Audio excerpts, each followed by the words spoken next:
All right. Hi, everybody. This is Jesse from Pure Charity, and I am here with Lisa from Adore to Hope. And she's going to tell us a little bit about how the organization was affected by what's happened recently in Haiti and how they responded. So thanks for joining me here. And Thank yeah, you. tell us about what you do and about your organization a little bit. Okay, well, here we're a nonprofit and we do mission work in Haiti. Here at the office, I do pretty much, chief bottle washer, operations manager, booking, trip coordination, you name it, things like that, other duties as assigned. That's right. So I do a little bit of everything. But working with Pure Charity is a big part of what I do every day. Awesome.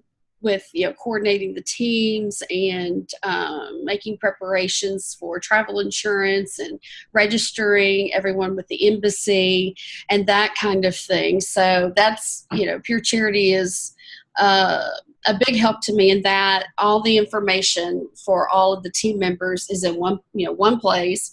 I Yeah. can pull off a report. I can use part of that, import it into something else, and it just makes my life so much easier doing that. Yeah. Um, Good. and recently in Haiti, if you want to move on to that, Yeah. uh, there was a situation where there was civil unrest. The prime minister, I believe it was, had said, or the president said they were going to raise gas prices by about 48%. And so people, understandably, were not happy about that. So they handled things a little differently there. And they started forming roadblocks and were burning tires and throwing rocks and things like that. And so it wasn't really safe to be out on the roads. We had a team in between the Calabas Fort Jacques area up in the mountains.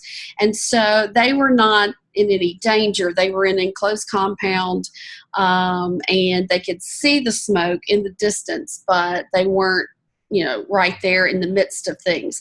But the problem was that the airport, all the flights in and out were canceled.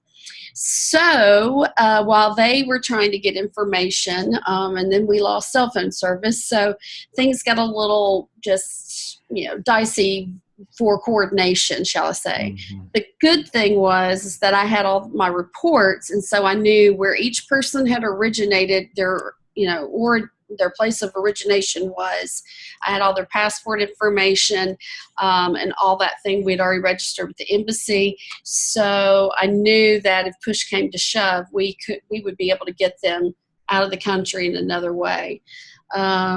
So after some going back and forth with the airline not knowing what was going on, and we were talking with the State Department, we were talking with the travel agency and that kind of thing. Finally, the team just decided in about 5 o'clock Sunday morning just to drive down. They had a couple of police agencies had told them it was clear. So sure enough, it was. They went through 113 roadblocks that had been cleared away.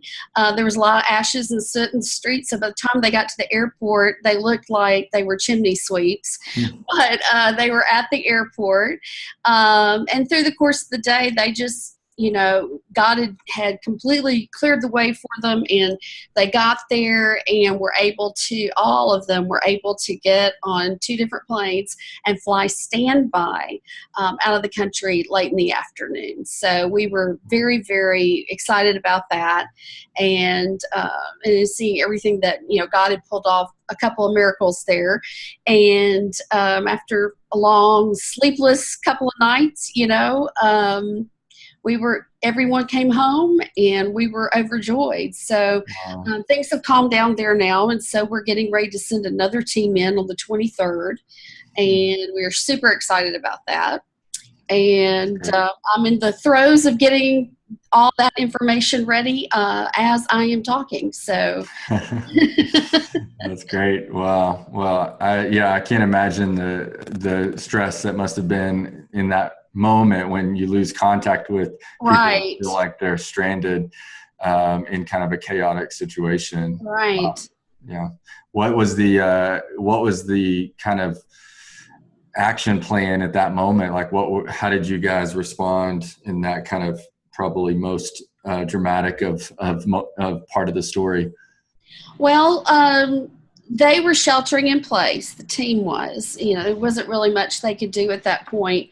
But here in the States, my colleague and I, Kelly, we were making phone calls. We were checking, we were formulating plans B, C, D, etc. Hmm. So we were checking on charter planes.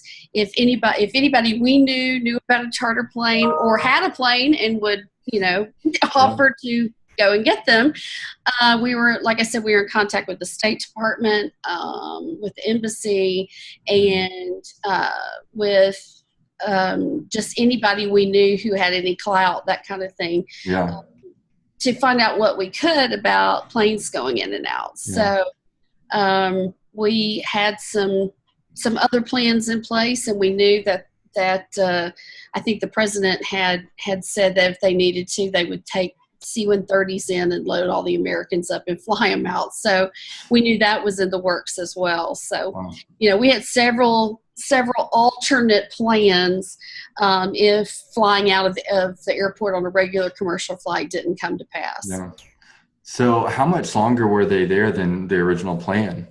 Only about, they were supposed to fly out about 9 a.m. on Saturday morning, and they left about 5 p.m. on Sunday afternoon. Now, there were Mhm. some other area groups that were in Haiti with other organizations who didn't get home until one group got home Monday night, and another group came in Tuesday. And they had to be they sent helicopters to get them from where they were, because they were a lot farther away, to take them to the airport. So, but that was with other organizations that we know. Yeah. Yeah. Very cool. Wow. Well, I mean, I think we always hope that these situations don't happen, but it sounds like when kind of the crisis moment, emergency type situations happen, you guys were well prepared to respond. And Yeah, we just kind of kicked it into crisis mode and held everything together. We were up all night, and we just kept going. And then, of course, when we finally got word that they had left, all the adrenaline left, and we just kind of went, yeah, I bet. I I'm probably sure. wouldn't have been able to say my name at that point, but Yeah. and I'm sure there are certain people in the government who, when they see my phone number come up on their caller ID, they want to run because I kept calling. But Yeah. Well, do you have any? We work with so many organizations that send trips around the world into places that, they just never know what's going to happen. Would you right. have any advice for others as they think about preparing for these types of situations, or if they find themselves in one? What would your advice be to other organizations? Well, I think it's good that before they even leave, that they've talked amongst their group and discussed, like I said, different plans. And I think that was fortunate because since our team, not our team, but our team leader, Brent Gambrell, who's the head of our organization, he had been in country during after the aftermath of the earthquake, Hmm. and he slept on the tarmac at the airport for several nights, and went in immediately after it happened. We kind of already had plans in place, and we had already talked through what we might have to do. So I think having a game plan before you even go is a must. Also, registering your teams with the U.S. Embassy so that they have a record and know how many people are with your group and where you're going. That's good. It's simple to do online, and you just register your team, and they know where you're going to be, and they have contact information for you. That's a good plan. Also, have phone numbers of, like I said, the State Department, the embassy. Your travel agent can be a wonderful resource for you if you have one that you use.